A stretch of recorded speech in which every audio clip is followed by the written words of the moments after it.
the way that I would think about that is to use the Jurassic Park line, which is life finds a way. Yeah. And in this case, agents find a way. Yeah. The Adversarial Podcast. Why you gotta be so adversarial? It's time to get adversarial. All right, guys, welcome back to the Adversarial Podcast. Great to see you, Sunil and Mario, after a little break. Especially good to see you, Mario. Sorry, Sunil, I had to rush one out without you. We missed you. It is good to have you back, buddy.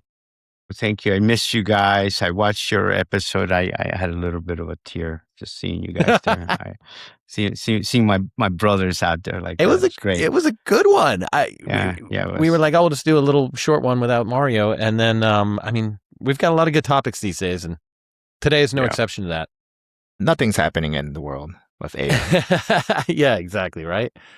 It's funny, like speaking of podcasting, I just got back from vacation, and while I was over there, this Hugging Face attack that we're going to talk about broke, and I got on the Wall Street Journal cyber podcast, the Dow Jones technically, with James Rundle.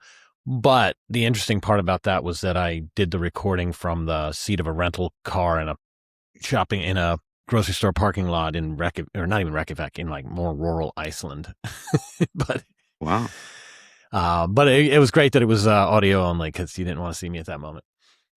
And the Wi-Fi, the signal worked well? Yeah, totally. Connected country, It's like Estonia or something, It's just, some of these countries that were kind of born in the Wi-Fi age are just awesome. I cannot say the same thing about Wyoming. Yes, I'm calling you out, state of Wyoming. How is it possible that in like a big highway, you go in dead zones where nothing works? And I think that happened to me out there. Yeah. Yeah. Now, maybe that's what we need to do, is unplug and enjoy the nature of Wyoming. Great for you, Wyoming. Thank you. It's a feature, not a flaw. That's right. Yeah, exactly. All right, well, let's jump right into it. We're recording this right, as I mentioned, it was like during the week that the quick, recap, but basically OpenAI was testing some development models and some production ones without guardrails, and just to achieve objectives on a cyber test. And it wasn't supposed to have internet access, it was supposed to be kind of air-gapped in a way. It broke out. Found this company called Hugging Face that it thought would hold the answers to the questions. Thought it'd be great to be in there. Then, on demand, hacked right into it, and Hugging Face, their crack security team, figured it out quite quickly and responded. But by then, it had achieved what it wanted to, which fortunately was just to get some silly information on the answers to the quiz versus destroy the world. But it kind of felt like if it had wanted instead to destroy the world, maybe it would have accomplished that as well, which I think is the real headline here. First of all, I oversimplify the hell out of it, but that's always a good thing. But did I either say something that like isn't the way you think of this when you're talking to your family about it, or what are some other key things about it that stood out to you? Yeah, so there are things that don't stand out. So, for example, AI systems find a way to cheat to get around the constraints that it's given. The way that I would think about that is to use the Jurassic Park line, which is life finds a way. Yeah. And in this case, agents find a way. Yeah. So, for example, AI systems find a way to cheat to get around the constraints that it's given. This is very much the paperclip problem as well, for those who are not familiar. If you're not familiar with that, just look it up. But that said, I think what we've seen is that pretty much every evaluation that's performed, or across all the model evaluations that are performed, I think the UK AI Safety Institute pointed out that something like 70-80% of them tried to cheat in one way or another. So the fact that they were cheating is not a shocker. In fact, it's almost, at this point, expected behavior. No, it's expected. Yeah, it's a feature. I don't know if it's a feature. In this case, I think it's still a flaw. But it is an expected behavior. And I think part of the bigger question is, how do we properly govern? What do we if we anticipate that happening, and this is, by the way, something that is not just with AI systems. This is, of course, students using AI systems to cheat in school. So schools are trying to figure that out, right? How do you properly manage that problem?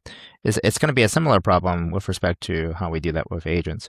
So okay, what do we do? The OpenAI and of course Anthropic, who had the same issue, they tried to contain the system. So think of it like you have students who you want them to take a test, but they can't use the internet. They can't bring a laptop in. Oh, but did you realize that you can get all your answers on your watch? Okay. And so you're like, oh, didn't figure that out. So, okay, so now you start banning watches, which means that no one knows what time it is when you're taking a test. So which means that you need to have a separate clock. But then you forgot about the Ray-Ban glasses that somebody's wearing. Okay. Anyway, so you can see how this becomes a really interesting challenge where can you truly lock out every possible way that a student can cheat? And if you realize the difficulty of that problem, you can see you can potentially understand the difficulty of trying to contain some of these AI systems, these models that are aggressively trying to cheat because it sees the evaluation as like a real test of its own capability, right? That this evaluation is for them, it's like a life. It's like taking the LSATs and you're destined to become a lawyer, or you're trying to take the MCATs and you're destined to become a medical doctor. And if you fail that, boy, that's catastrophic for you. And so now with that sort of mindset, what would you as a student do? That's kind of what an agent would do.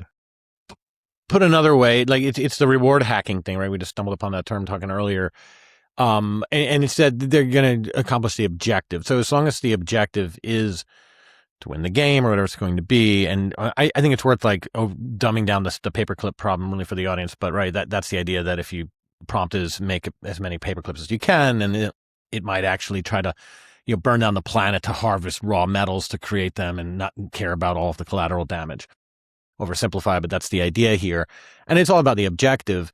So to that end, it's quite accurate. Perhaps you tell me, is there something about if the objective is also to follow the rules and to stay within the guardrails? So instead of saying you're trying to hack into this fictional company and then we step aside and try to air gap and keep from having internet access, something like that. If instead the objective was to avoid internet access as as a parallel objective to whatever it is that they're trying to hack or whatever, would that accomplish what it is that we're trying to do here without breaking anything? I don't know. Well, in the case with Anthropic, they actually had that was a fairly interesting perspective because it actually had much more detail than OpenAI has released so far about their incident.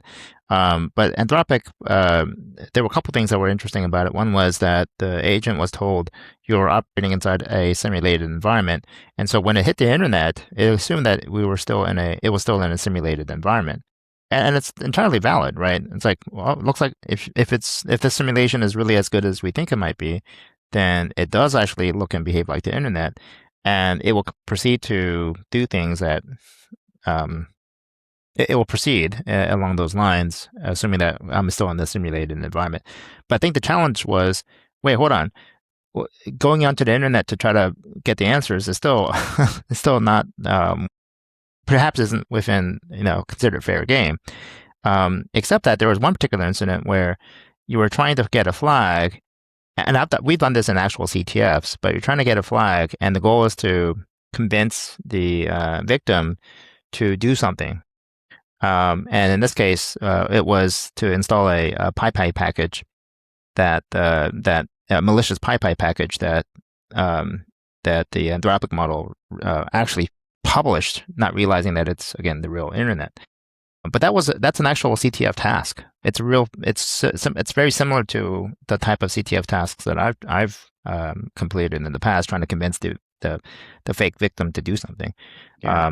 So anyway, those are all. I don't know if I would say that's out of bounds. That would have been out of bounds. Hang on, let me to make it. The Anthropic thing is super new, so let's dig into that, right? So I'm glad you mentioned that. When you read about the Anthropic, so to recap and dumb that one down, It says they looked at the Hugging Face thing and thought, oh crap, I wonder if we've ever had that happen and had breakouts from our testing. Let's look over 100,000 And they tests. found they did. They found 3 instances Yeah. where they had internet, where it seemed to have gotten internet access. And they ultimately concluded like that was our fault. We gave it internet access by accident. Correct. It didn't break Correct. out anything, but we had an error around that. But the notable things to me is in all 3 cases, it broke into a real company that was not supposed to be part of this. In all 3 of those cases, they had to tell the company last week. The company had no idea they had been compromised. Really kind of scary and Okay, interesting. Wait, Huggy. Wait, did Huggy know? Hugging Face. Sorry, I'm mixing. But one of them. Anthropic. Go ahead. So the Anthropic one, one of them was really interesting because they're going back to the PyPy example. The compromised company was actually a security company that is systematically downloading packages to see which ones are malicious. In other words, a security company that is trying to download packages to see if it's malicious themselves got compromised. Yeah.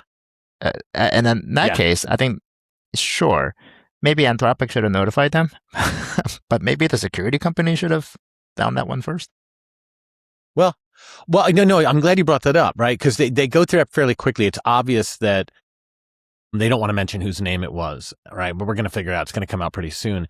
What it said was that company's job, so to speak, is to download Python packages that are newly published and look for malice in them. But the dependencies, it sounds like it wasn't checking.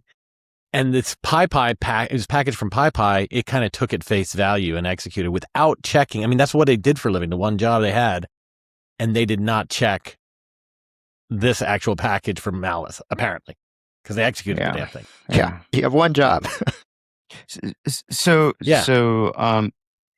whenever I see these things happening, big news like this, my nature to be a contrarian just kicks in, and I often tend to be slower at reacting and kind of want to wait for the dust to settle, and then I look for contrarians' points of views.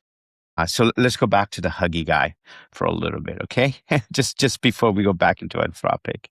So I went and looked in research, and I said, Hugging Face, for those of you who don't speak Mario Huggy. West. I call him Huggy, my little Huggy friendly face. And I used my friend Claude to go and say, okay, just find me contrarian links or articles. Let me go read it. And so it did a bunch of summaries for people who are looking, the whole concept, or at least what people initially felt, is that the AI models had gone rogue. Oh, there you go. It's now rogue. And what these contrarians are pointing out was, no, in fact, it didn't. You guys said something earlier today. There's something, what people have said, this is a textbook specification gaming. It was nothing in the game that said you cannot do this. It just told it, this is how you need to capture the flag. And how you do that, well, its job is to figure out how to capture it. By the way, folks, this is what lawyers do every single second that we live, okay? They look at contracts and they find things to say, I'm going to follow the letter or intent of the letter, or not intent, but just what it says, and I'll find ways around it. This has been going on forever. This is nothing new. Humans do this today. What a lot of the contrarian folks are saying is, this is not, again, about AI danger, but it's about human error.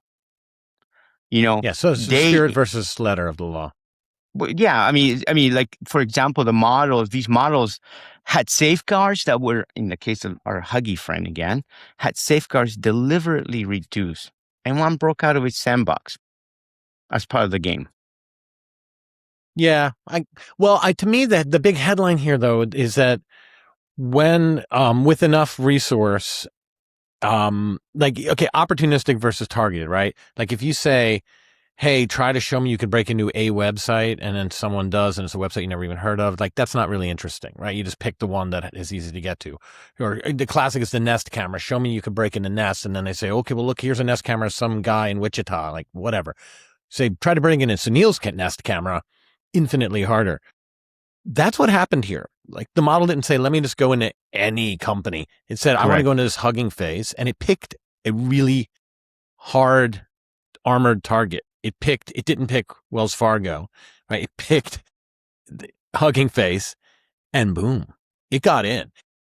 I think that the big headline that we're all trying to take away here is, oh, wow, in the near future, any given target will be within reach. And it's collateral Is that damage, right? It wasn't just Hugging Face. There was other companies that had collateral damage here. But I don't. But I mean, people part are of trying it to is focus. Go ahead. I mean, part of it is is this saying that AI will enable adversaries to break into anything, and it's no longer going to be like your Palo Alto next gen firewall where you have all the settings turned off is going to stop them.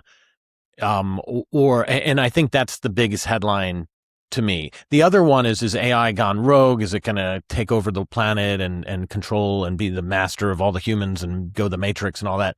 Yeah, maybe so. Let's talk about that in the next episode, whatever. Nothing's changed. Nothing's new about that one. But what is new to me is that I think this validates what everybody's been worrying about, which is, wow, in the arms of a adversary with enough resource, they will be able to pick any target they want and 100% gain compromise.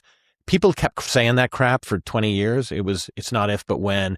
Every company's been compromised. Just some of you don't know. That's a lie. That was sensationalist crap. But now it can be true, I think. I think it's actually not just true, but it's actually happening, right? So, also recently in the news is just that some Minnesota water utility it got slammed by the Iranian affiliated attackers. I mean, should we be? I don't think it'd be a shock to any of us if that was AI assisted in some way. What is a shock to me is simply that they only hit one, or maybe part of the shock is that we only have discovered one. I wouldn't be surprised if it was much more of a broad-based attack. Yeah. But again, should we? It wouldn't be a shock that AI was used to help break into that environment. I disagree. I when I looked at that thing, that was the same freaking Iranian crap from 15 years ago. They scanned the internet and found a bunch of Citrix things with a CVE that was 8 years old and just downloaded some script kiddie crap and broke in and then clicked the button to say, mess with the water. To me, that was just garbage. If you took that motivation, which is, hey, we're in a open war with America and we want to destroy stuff, and mated it up with what we saw in the Hugging Face incident, meaning if they had access to that kind of infrastructure, they would have had a nuclear plant implode. Like that's AI assisted. That water plant crap, no, that's not AI. Maybe they had Claude and they were chatting on like how to speak English better. Well, I don't see anything. Nuclear plants are a bit more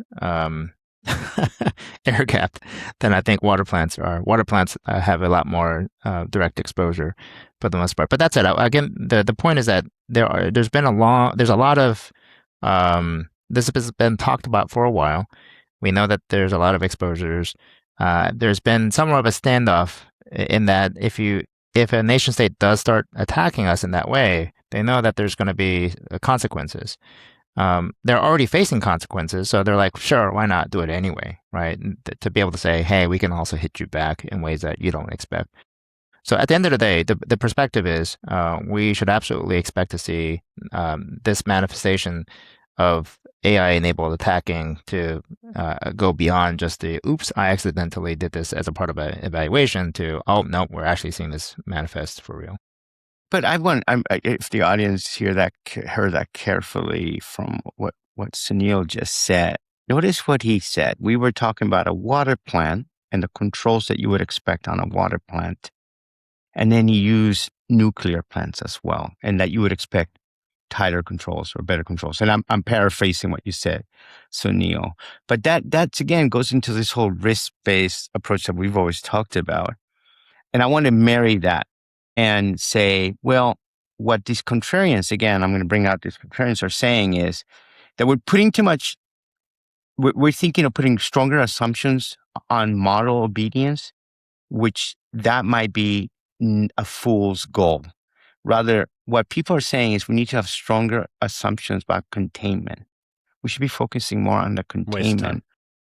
Well, I mean, that's what. Yeah, no. Let's. I'll go back to Sunil on Jurassic Park. I mean, I got hit hours after this from a guy who's doing a startup, and it's about containerization of models, and can I help them with this and that and the other?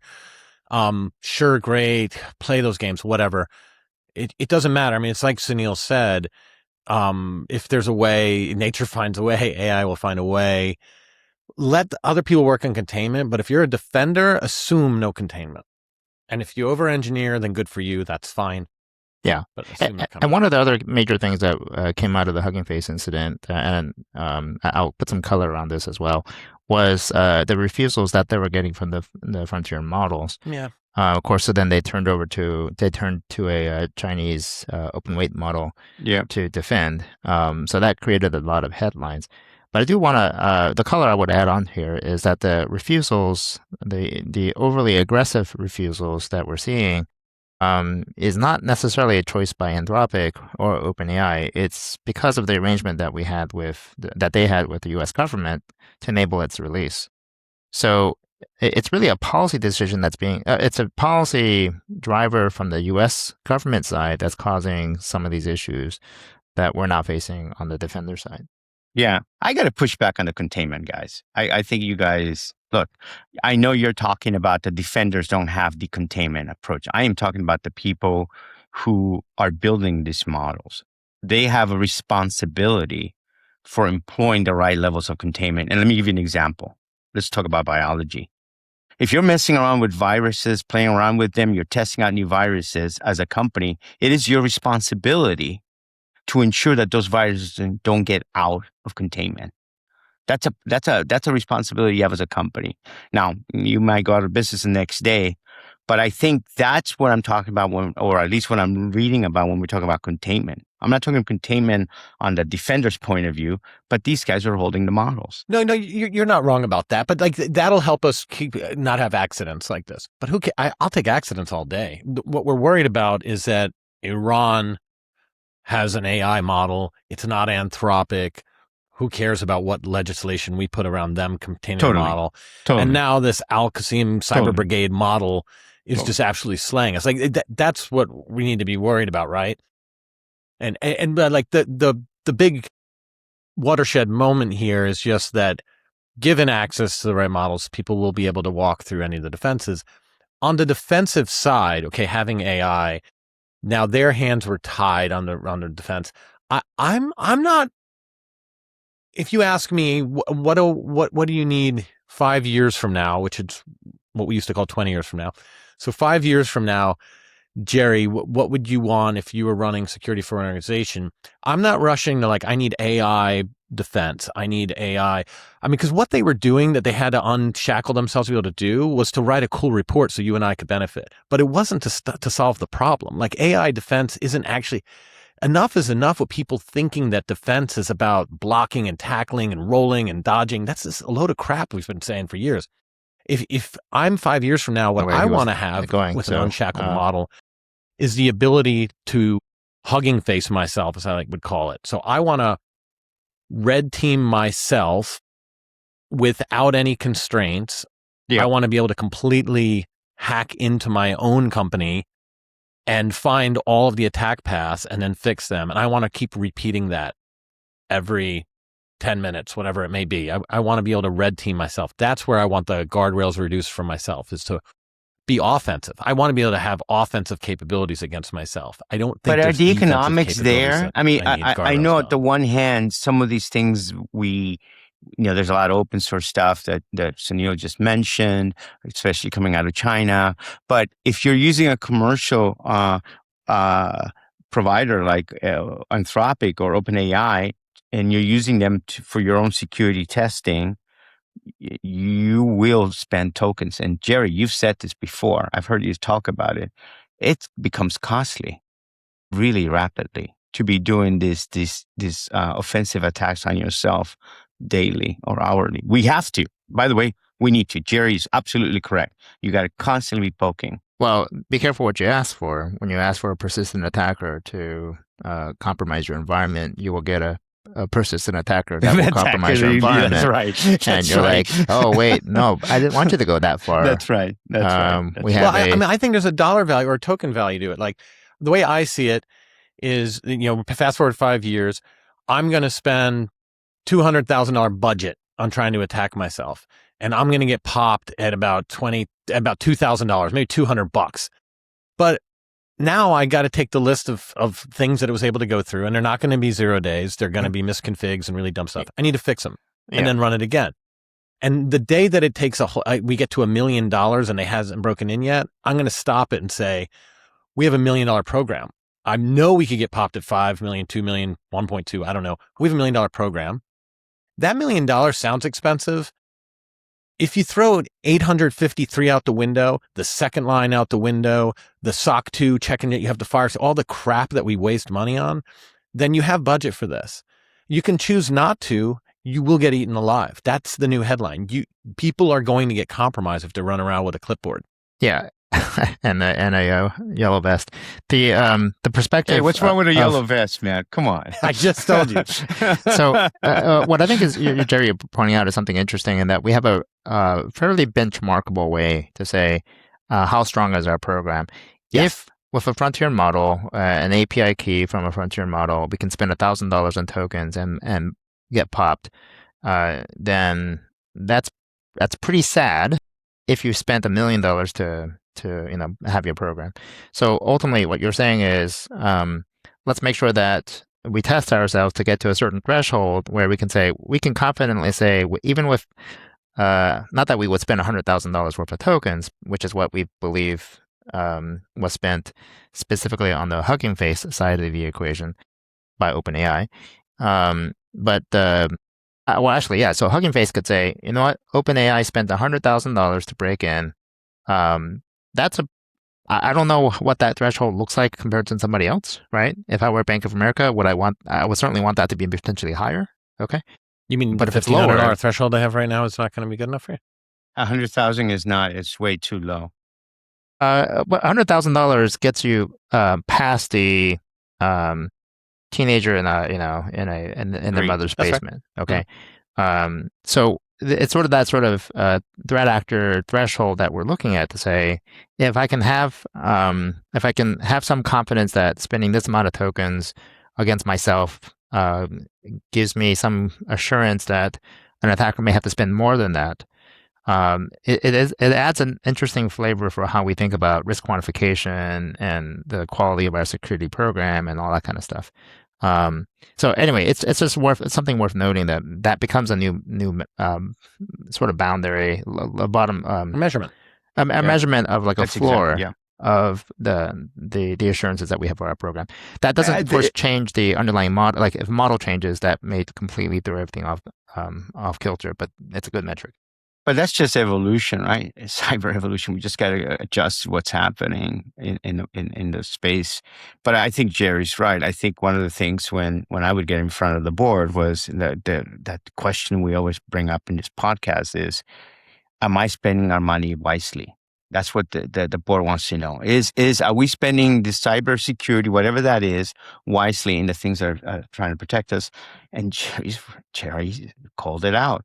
Why are we spending all this money on third-party assessments? Although they've gone down, the price of third-party assessments have really come down, in my opinion, or at least what I've experienced. But regardless, he is right. We're spending money in the wrong things. Maybe we should be constantly attacking ourselves, and with the caveats of what Sunil said. Don't leave yourself there open forever. Don't put something in there to live forever in your environment. I think most people today are afraid of the red team first methodology because it ruins their individual plausible deniability. Like they're thinking we're definitely going to get owned one day, no matter what I do. And if I do that, then I'm going to be on the record as knowing about the vulnerabilities and I'm going to get fired. Whereas if I don't do that, then I'm the victim and so on. And there's no place for that type of thing at all. I do think, so I mean, what I'm advocating for is instead of saying like, okay, we're going to build a security program, let's get the menu. We know we're going to need a firewall. We know we're going to need identity. I'm saying that's just asinine. Let's start with red teaming it. And $150 later, something's going to break in. And let's take that list of things that were in the kill chain and fix them. Now, some of them will be thematic. It won't be like, oh, this guy's password is bad. Let's fix just that password. You'll say, okay, well, let's get a password policy or you'll learn things that you can extrapolate out that would be more like a framework type control, without a doubt. But I mean, I think you have to get to that pretty quickly. And if it takes $150,000 to crack in, and if that's the state of the art or whatever, then TPRM's done, reg is done, all of that. Like this is the metric to rule them all. It's the only one that matters is, what's the threshold at which we can get hacked? Is that higher than what the customer demands? No more questionnaires. No? The devil's in the details. So, the attack surface that one has, the deeper you probe, the more likely you'll find something. If we, as a defender, spend across our attack surface $150,000 worth of tokens, we may not find anything. But if an attacker spent $50,000 worth of tokens on one attack surface, they will likely find something that we would have missed. So it's again, devil's in the details, so to speak. But as your proposition to replace that this may be a better measurement than our stupid TPRMs, I would say there's a lot of things that would be probably a better measurement than TPRMs. Well, Sunil, what about instead of you went wide though? You brought okay, that's fair. I like that. That was a good point. But what instead? That's that concept of I'm going to attack myself from the public internet and see what gets through. Fudge that. I want to get in. I'm just going to run my attacks. And this is what I told Red Team people is I'm going to give you the credentials as an administrator. Assume breach. You're already in. Exactly. And now I want you to tell me the damage. Go in. I'm going to put you in production. Tell me how bad things get. I can spend good $50,000 doing that. That's still a good focus. Yeah, you're wider, but you're not coming from the public internet. I disagree with what you said, Sunil, or let me. I shouldn't say I disagree with it. I want to talk about it more. That's a better way to put it. So, like your point was, if you spend $150,000 and say attack Monsanto, that it's going to start iterating, and before you know it, it's through $150,000 just figuring out the damn subdomains. Yes. And you're saying you want to put a human in the loop and say, no, start with this little subsidiary that sells pesticides in, the Midwest, and $150,000 in there. Cool. Because of $50,000, we're going to be way in and we're going to do it all. Let's go back to where we started this whole thing with reward hacking. If you say to the model, hack Monsanto, then I think the models are pretty damn good at deciding whether it's best to enumerate the entire attack surface for $150,000 or to start with a given subsidiary. Human in the loop is always like a temporary measure, and then we build that in. But that should be part of a good cyber model. And it should be better at it than any of us, no? That's actually not showing up in the actual results that we're seeing. So there is still a degree of human intuition that's factoring into the actual success rates. That's better. That's helpful. Yes. In fact, we saw this manifest with the cryptographic weaknesses that Claude found. Okay, so there was a human operator behind it saying, "Oh, go look at this specifically." And Claude, when it looked at that specifically, said, "Oh, yep, here it is." Right. So if I ask Claude to go find cryptographic weaknesses in AES or some quantum algorithm, it probably would have spent way more tokens to try to find it. But the human operator who didn't actually know much about, who had not a deep understanding of cryptanalysis, was still able to direct it to say, hey, go look at this instead, and it was much more successful. That is a pattern that continues to repeat itself. Well, play that out for me though, because it feels to me like human in the loop is just, we haven't trained yet. Let's fix that. Let's train on the human in the loop, and it's only a matter of time till the human in the loop will be anachronistic. Let's use our friends Monsanto that I decided to pull up today. And you're saying that, like, okay, now, and by the way, the fact that for $100,000 that the models involved by OpenAI were able to, without a human in the loop, figure out a way into Hugging Face kind of is super scary. But you're kind of saying they probably would have made it in $1,500 if they had a human to kind of narrow down the aperture. Yep. But let's give me an example of Monsanto though. Like, what would a human possibly be saying? Or are you talking about if it's an insider, or that the humans are pretty good at looking on the web and saying like, oh, this looks pretty bad, start there. And why does the model not do that? We don't know why the models do this exactly yet, but I can't talk about Monsanto because I don't know. But Hugging Face, what they observed was brilliance in the midst of stupidity. The AI model would do something brilliant, only to then follow up with something that's like, why would it do that? Like, no human would do that. Okay, and that's what I mean. No human would take this really stupid action that just doesn't make any sense. And effectively, you could think of it as a hallucinated action on the part of the agent. But it would just didn't make sense as to why a human would do that. But of course, a human would look at it and say, "Oh, I would have done this entirely different. I would have done that instead." Right? Yeah. And so that's what I mean. That the proper guidance will significantly reduce the cost, but also significantly improve the outcome as well. That's what we're seeing overall. But my sense is you need a little bit of chaos and randomization. And if you add the human in the loop, there is something to be said about chaos and finding almost brute weaknesses within a force. system. Correct. Yeah. Correct. I'm with you. Correct. And you bring in a human being. Sure, the human being might point to the more obvious and more, clearly objective, more thoughtful approach. But maybe that's what everybody's expecting to do, as opposed to something where smash these things together. And like my state of play walking into this was the average company's token threshold for being compromised is very low right now. And before AI, that's meant the Nigerian prince scam worked against a company because their token spend was down, meaning people were okay just because no one's really trying. But if they had tried, we have an issue right away. And so I kind of like the new world with AI-enabled attacks because there's no more luck. There's no more, we're doing great. We haven't been hacked. You're like, yeah, well, no one's tried yet.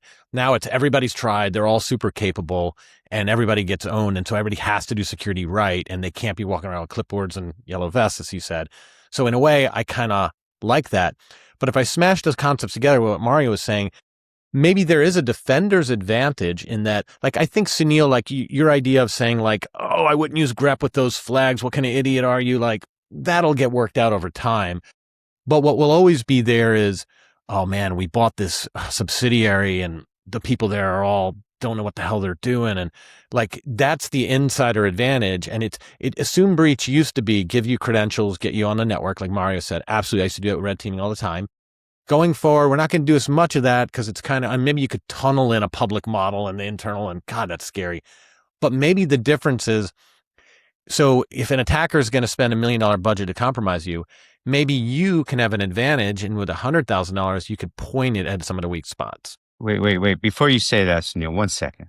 I just want to add a little salt before you answer that. And the attacker is not using its own money, but it's using somebody else's infrastructure. Oh, yeah. I just talk about that. Leverage that. Okay, now I'm going to stop. Sunil, please. So there is a part of the defender advantage where we do have a true advantage, and it's not what you think it is. And I thought it was institutional knowledge. That's what I would call. Well, you're close to that. Yeah, it's close in that regard. We should use the fact that we're slow as an advantage. So we humans are slow compared to machines, right?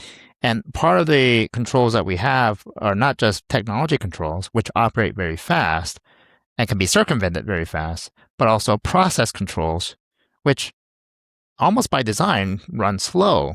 Okay, well, certainly run slower than technology controls. So you can imagine an agent running into a process control, okay?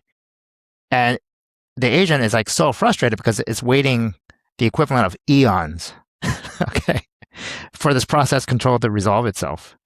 And because it's waiting eons and it's impatient, it will be loud and annoyed and will try all these different things to circumvent this process control. And that in that activity, you'll be like, whoa, this is not a human trying to do this. This is an agent. We can, that becomes an alert of itself. Okay. But the point is simply, let's use the fact that we're slow moving people and that we have slow moving processes to our advantage against a very fast moving system.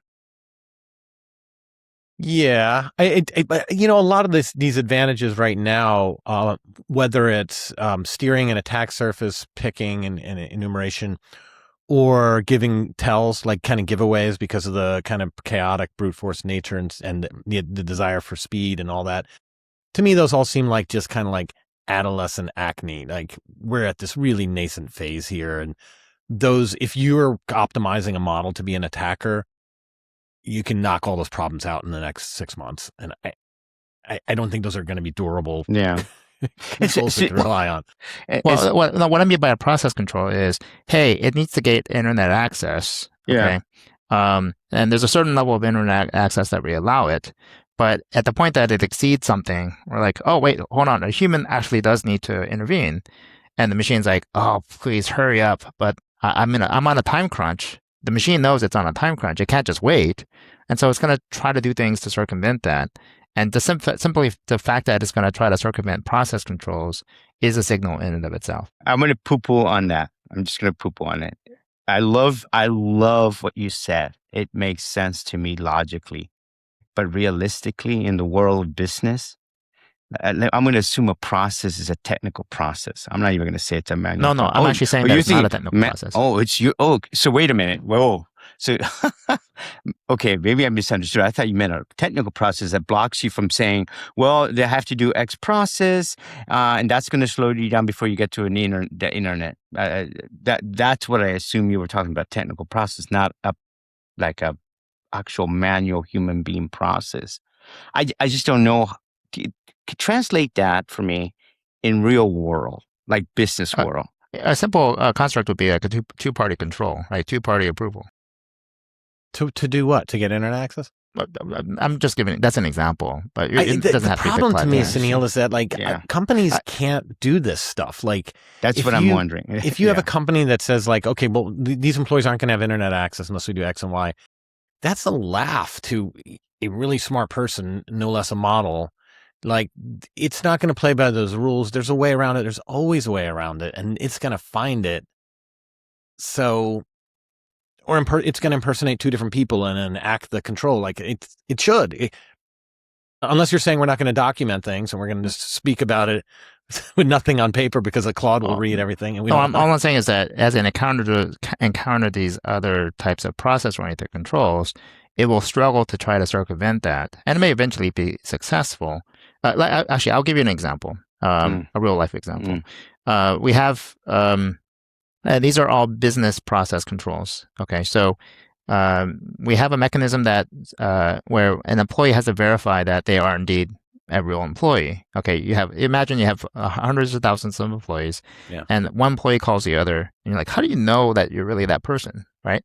And so you have a verification system, and that verification system serves as a process control to ensure that both parties have truly verified that they are who they are. Of course, you can insert a man in the middle, and that's what an attacker could potentially do to insert themselves in. But they have to figure that out. They have to figure out that such a process existed. And as a part of that, there were plenty of signals that we could have noticed, but may have gotten lost, that says, hey, someone's trying to game the system and insert themselves as a man in the middle here. Yeah. The reality, though, is that that's a signal in itself as a agent or some AI system tries to circumvent a business process control. That is what I'm saying. Use that slowed down the attacker, but the attacker eventually figured it out. Okay, so I'm not saying it's foolproof. I'm just saying it slows down the attacker. We should use that to our advantage because those business processes do slow things down, and it puts it back into human speed. Do you think we can put a value on that slowing? I want to believe. My wings have been clipped so many times when I try to battle this thing. Business have like, what are you talking about, Mario? You know what I mean? Hey, I'm willing. I want to slow down the rate of business because this is how we're going to protect you. This is the only way we're going to be able to protect you. Is we need to slow things down a little bit. I would love to believe that's real, but I just can't see that. Yeah, I definitely. Yeah, I can sympathize with you, Mario. I don't think that's necessarily what Sunil's saying. I mean, I think that procedure that actually slows down legitimate business is a failed one. Right? I think Sunil's point is right. There are processes today in businesses, all businesses have this, where what Sunil's saying is right on, it makes sense. But as you get closer to more of the whatever you're building and providing services, X, and it's automated. Anything that you slow down, it's not going to, it's just and especially when your workforce is agentic too, and therefore even more sensitive to speed bumps. Wow. Well, in the financial world, we do actually have other business processes that intentionally slows down reconciliation of payments. You're totally right. Yeah. Right. Yeah. By design, You're so right. that there's an opportunity for one to reverse that. Okay. Yeah. No, you're right. You're right. Instant settlement is not necessarily the best thing for us, but we're working at it. But we're trying to do it with the potential downside consequences of people losing their money and not ever being able to get it back. Right. Totally. But let me pose this question to you, because you just brought up something. Given what we just said, are we going to see a resurgence in deception tech? And if so, will it be only for the short term, or is it here to stay? I think this is the time for deception. Absolutely. Yeah. But we're pregnant with this other question though. So deception tech, right? The idea is like you have these honey tokens, and then you have some AI agent absolutely reaming you, and it grabs this token, like, aha, now I'm aware. So what? So now you're aware. What are you going to do? Go in and have the night console that says turn off the AI agent attacking you and click the button? Like, that doesn't exist, right? I mean, I think response is kind of mythical and overrated. I don't think that there really is. But I think, Jerry, knowing that something has happened, the earlier you know about it, I don't think none of us would argue. You're totally right. I'm being, right? I'm being a bit sensationalist on that, right? Like, no one's going to say, Jerry, yeah, you're right. Let's just be blind to everything. You're right. It can't hurt. It can only help, and then we'll see what we can do from there. I mean, it gets you earlier to the bar to get really drunk, so you can forget about the event you're going to go through. You know what I mean? Goes back to blowing away your plausible deniability. But. Right. Yeah. Deception is a detection control, not a response control. Yeah. And deception was really hot for a while, but kind of academically. No one really had proven that it helped in real world scenarios. And then it's fallen out of favor and it's been dead. I have some friends I'm an investor in, full disclosure, TraceBit, who launched a deception tech company, a year and a half, 2 years ago.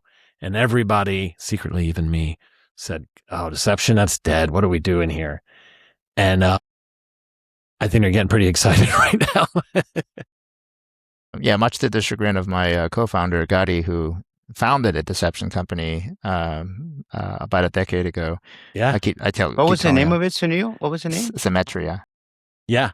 I that's how I met Gadi. He came down to Atlanta and walked in the office, and so exactly. 10 years ago, I thought it was the big thing. I thought deception was going to be such a big hit. I was like, I was excited myself. Yeah. So much to the chagrin, I keep telling him, yeah, we should be selling deception. But I think the lawyers are what killed that, by the way. I think deceptions were killed by our own lawyers. Yeah, there's some. That's what I think some of that said for that. Yeah, yeah. So deception might be back for a little while. But I mean, my big takeaway from today's episode that's kind of changing my thinking on things is that there may be a defender's advantage by mating up institutional knowledge and that sort of thing, but with offensive agentic security. I still think offensive is where the investment needs to be. And then remediation. That's here to stay. Like, what offensive does for you is to detect things in the kill chain that you need to fix. But then organizations still have a huge problem actually fixing stuff. So agentic remediation is going to be huge as well. Yeah, there are two aspects of remediation. The actual decision to remediate, the actual remediation itself, like fixing, is actually pretty straightforward. The decision to remediate is the longer pole. And the recent Patchmageddon paper from JP Morgan kind of hits upon just it is truly every signal indicates that we have way more vulnerabilities than we could ever patch. Microsoft has said that. The recent Apple update, the recent Chrome updates, you name it. The software that we use has tons of vulnerabilities, and there's so much to patch right now. But the real decision to patch the decision to patch is really what's holding a lot of things up, especially in healthcare, where you have to fully recertify the device app with any patch. Yeah, but I disagree profoundly. Like, so sorry, I should say you're triggering me on a few things here, right? that whole discussion is framed around, hey, we found all these CVEs and we didn't even run a scanner. We ran your inventory and we saw you're running a vulnerable version in the medical facility. That bed is running bad firmware and you need to do, I don't know if I should, maybe you should, maybe you shouldn't. That's always been stupid. What I'm talking about is we ran an agentic attack and we made the bed jump up and down. That can happen tomorrow. I bet you some decisions are getting made really fast. The reason it's really hard to make decisions is because it's all a load of crap. It's all academic. This could happen. Well, maybe it couldn't happen, whatever. When we start showing actual compromise and exploit and pictures or it didn't happen, and by the way, it's not going to be CVEs. The vulnerability industry is trying to convince everybody that CVEs are the problem here. When you take that model that breached Hugging Face and you point it at your organization and $1,500 later it pops in and you've got a list of 10 things you have to fix before you try it again, they're not going to be CVEs. They're going to be configuration errors. They're going to be decommission this old thing. They're going to be credentials that are out there. And that's the decisions that have to be made to fix those. It won't be about patching libraries. That's just so overrated. You know what, Jay? But okay, so you're right about, I cannot agree with you more, but I'm going to, again, play contrarian here because we're in the adversarial podcast. Contrarian to the contrarian? Okay, it's all right. Contrarian squared. Yes, exactly.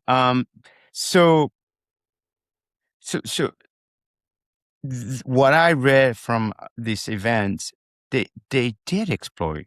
They did exploit some vulnerabilities. No, they created two. They found two from scratch.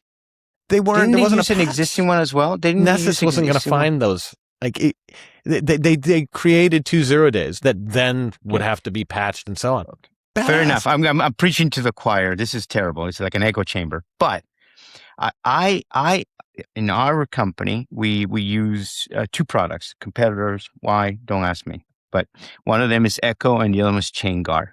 And we really are like dogged about, I don't want to have any vulnerable libraries. End of story. If it's not patched, it's not going to our code, blah, blah, blah, blah. So it's been, we get like, we definitely do, I think, a fine job of staying on the latest and greatest patch, whatever version library. Good hygiene, good practice.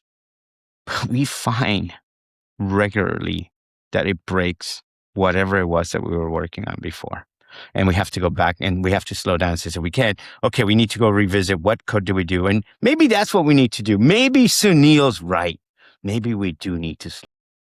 And maybe that's just the nature of doing it. But I'm just letting you know, when you're patching libraries all the freaking time, it will break things. It happens. Right. It happens to us all the time.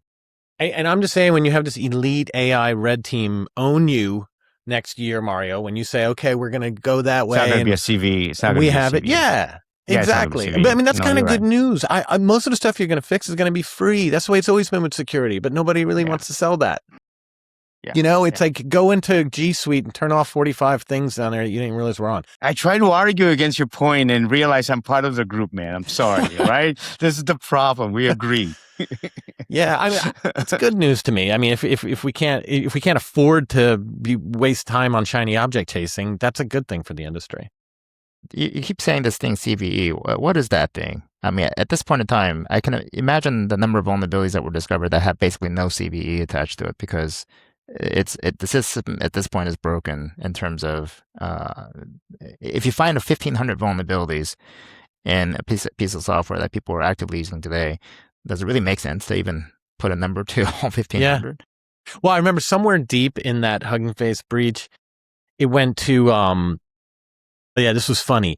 It made an exfil channel, or actually it was like a C2 channel via pastebin, right? But in order to do it, it was contacting,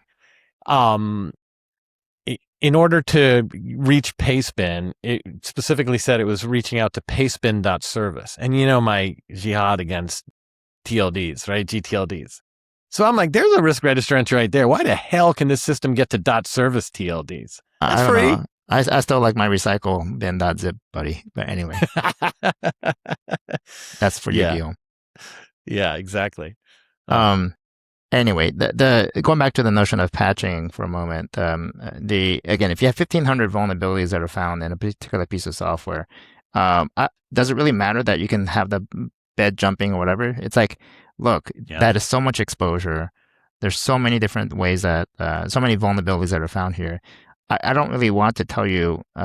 It's almost like what does it really matter that these are kevs or not kevs or whatever? Like 1,500 vulnerabilities in one piece of software at once. You're like, just go patch. Maybe. I don't know. The board doesn't care about patching. The board cares about not getting hacked. Not getting hacked. And there's not a direct correlation between kevs or CVEs. But, yes and no. But at the same time, note that I mentioned that in passing, the Patchmageddon paper from JPMC is making its way to a lot of boards. Yeah. I mean, it's great as long as we're all playing fake security and living by luck. But if we start getting all auto-owned all day, every day, we're going to have to get real. That's when it gets action. Yeah. And, yeah. So look, on AI, one of the things we want to talk about was... Well, actually, one comment though. The notion that you're getting auto-owned, that is effectively the Hugging Face incident. Mm-hmm. Yeah, it is. No, that's my point. Yeah, exactly. He's right. I think it's going to make it to where we can't play around anymore and waste time on patching. And it's becoming boring. It's terrible. Nobody can have fun anymore in cyber. And let's just be clear. There were 5 companies, at least 5 companies that we know were affected by both the Hugging Face, by the OpenAI and Anthropic thing, of which only one of the 5 caught it. That's right. And by the way, if you read the fine print, in my interpretation of the Anthropic paper about the 3 companies, it sounds like one of those isn't picking up the phone. Yeah, that's right. It sounded like they're trying to contact all 3, but only 2 they really get through to. So that's right. Yeah. That's going to be really interesting about that other one. Right. And I think that's probably a pretty archetypical array of the world. Yeah. So again, you're starting to get auto-owned, and only 1 out of the 5 companies realized that they got owned. No. But in the future, they're all going to know because they're not going to have a test solved. They're going to have all of production halted. So that sucks. ZDR. A really good friend of mine wanted to talk about zero data retention. Brought it up. I'm glad you did, Mario. So, yeah, right. So ZDR, zero data retention, the idea there is that with these models, you demand that they have zero data retention, and you run a prompt and they respond the answer and there's no logs whatsoever. And damn it, I demand this because I know Anthropic will leak my super secret important business details otherwise. So the reason it came up is kind of the TPRM thing. So customers of AI-enabled companies, on their questionnaire, they ask, are you doing zero data retention? Kind of implied in that is maybe that they might demand it, might not. Be careful. Sometimes they're just asking the answer of, no, we do not do ZDR. Here's what we retain. Sometimes that's okay. Always try that if that's what you do. And then likewise, as AI middlemen, when we work with frontier models, we may or may not demand them to have zero data retentions of the aggregated customer feeds and everything else that we're putting through there. I'll start out on this by saying, like, as a company that's in this world, in this ZDR world, our answer has been, and well received, we know we have 30-day logs at frontier models that we work with. We know that because we use them, and they're really important, and they help us figure out what the hell's going on. After that, they're subsumed and they're purged. We don't do the logging internally.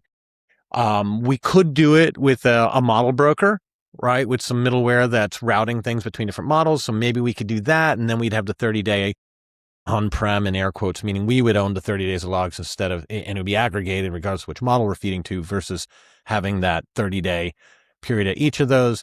If somebody comes along, maybe it's USG, and says, no, that's completely unacceptable, then we could do that. We could say, that's fine. It'll be harder to troubleshoot, but it's not the end of the world. So far, I feel like the industry is like, oh, okay, I get that. I could see why you'd want 30 days. And where is it? What are the controls? Okay, good. It's just as good as the fact that your admins can get into the, into the API connections and the backend code anyway. So I haven't seen where in the non-government world, or I should say non-blind regulation world, I haven't seen an issue where companies are absolutely demanding ZDR who actually understand it. Well, okay, so the people who send out the questionnaires aren't necessarily people who understand the intent of the questionnaire. So it is with science, Sunil. You just start saying big words and they're like, yeah, that's right. Yeah, so I think any sort of explanation, you say a no, you got to give an explanation, and as long as the explanation really looks plausible and doesn't look completely AI generated, then it seems to pass the sniff test from on their end. I want to, the bigger concern around zero data retention, there are two big concerns around zero data retention, one of which is, I think, mostly bogus, and the other one is not. So one is the view that, hey, someone's going to use it to train their models. Let me almost assure you that if from the frontier model companies, they really don't care about your data. Can you say that again, Sunil? Say that again, please. From the frontier model standpoint, they really don't care about your data. They do care about whether the response was good or bad, right? But they don't really care about your stinking data, because more than likely it was already AI generated by somebody else anyway. Okay, that's it. But the zero data retention policy that we've seen change, especially by like Anthropic, for example, is really a government sort of mandate. It's the way that it's like a compromise that they had to make to tell the government, hey, if we see potential usage that violates that directly ties back to the concerns that we have around, let's say, distillation, or around the usage against U.S. targets and such, then we want to know that. So that's kind of the reason why they're having to do the zero data retention. It's not because they want to suck up your data and use it to train your model. Yeah. Okay. I mean, but like, to your point, the people that are issuing that question, well, actually, here's a better, in like the Fortune 500 world. Oh, you have AI involved. Okay, I got this extra addendum to the questionnaire. That's kind of how it goes right now. And one of them is, do you offer zero data retention? It doesn't necessarily mean we won't do business with you unless you do, I think. What are you guys seeing?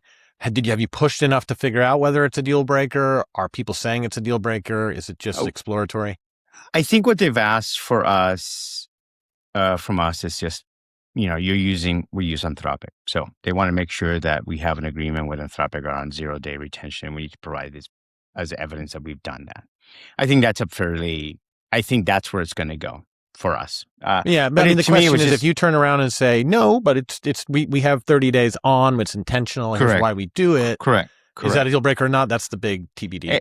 And I coming from a company that dealt with data all day long at Snowflake, and I want to just double down on what Sunil said. And now as an AI company, we're all of us in some AI space. I don't really care about the customers. I mean, okay, I do care about your data, Mr. Customer. I want to protect it. End of story. I don't want to be exposed. I don't want anybody access that shouldn't be accessed. But from a business, that's important. Rule number one. But the real thing that I want to know is, are you giving me thumbs down or thumbs up? Is my AI agents, the things that is giving you answers to, are you happy with those? That's really what I'm looking for. And if you want to call that training the model, okay, well, you're right. Fair enough. Evals. But Sunil's right. I mean, that is really what we pay attention to. And I think we've been waiting. We're all in the eval business. I mean, like, if you can't do anything with AI, meaning be able to ask the same question repeatedly and make sure you're giving a good product back. And we were just having this conversation, and it's precision and accuracy, right? Like going back to what is that, 6th grade math or whatever. And those are two separate issues. One is, are you consistent? Are you giving the same answer every time? And that's probably like job one. Because it depends what the hell you're doing with AI. But if you're writing an article for somebody and making slides and whatever, but making sure that, especially if it's important decisioning information, like, do I need to patch this, that you give the same answer every time. And then a very tight, close second is, are you giving the right answer? So consistency is important. Thumbs down, exactly. And that's it. And evals are all about being able to look at the logs. You have to have it. So if you are asking of your vendors, hey, do you do ZDR? And someone told you need to demand ZDR, and they say, yes, sir, we do ZDR. Then the next time that you have some feedback and they go, oh, yeah, I see what the issue was. It says here, yeah, okay, we're altering our prompts, and say, well, how the hell did you know that if you had ZDR, right? But don't use it to trick people. You should understand it yourself. And if that means you're okay with them not being able to look at what you've done, then, maybe revisit your question there. So if you're demanding ZDR of your customer and then they say, yeah, we have ZDR, and then you come back and you say, hey, we had a problem with the prompt recently, and can you look into it? And they do, then they don't have ZDR. And You also, I should ask yourself, maybe that's okay. And if you're willing to accept that, then don't beat them up about it to begin with. Yeah. Next time somebody asks you about ZDR, you just say, "Hey, yeah, I know ZZ Top. I'm familiar with ZZ Top." Sure. Well, there's a way to have a truthfulness test, which is you ask a question: do you and all your vendors have a ZDR approach or something like that?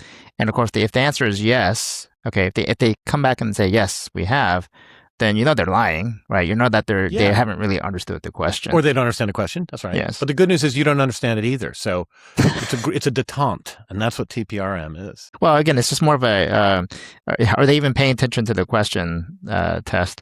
A test to see whether they're even paying the question to because the answer should always be, it should be like universally no. Because no, the question should be like, no, we don't, but let me explain why. And then that's great.